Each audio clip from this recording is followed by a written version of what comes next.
La guerre. La guerre ne meurt jamais.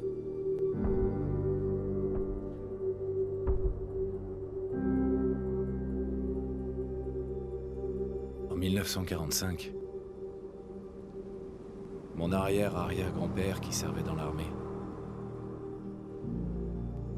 se demandait quand il retrouverait sa femme et son fils, qu'il n'avait encore jamais vus.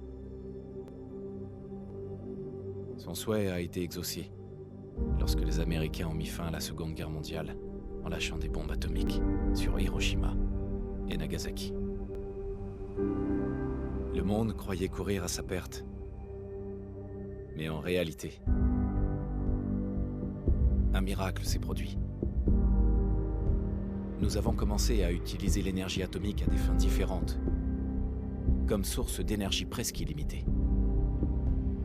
Nous avons alors eu accès à une technologie qui semblait relever de la science-fiction. Des robots domestiques, des voitures équipées de moteurs à fusion et des ordinateurs portables.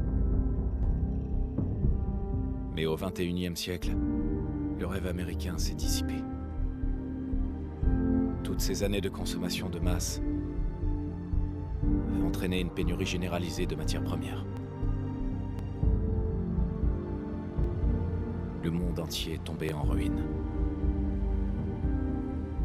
La paix n'était plus qu'un lointain souvenir. Nous sommes en l'an 2077, à l'aube d'une guerre totale. Et j'ai peur. Pour moi. Pour ma femme. Pour mon fils qui vient de naître. Car s'il y a bien une chose que j'ai apprise à l'armée,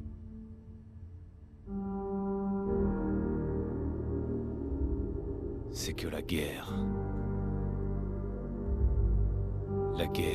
ne meurt jamais.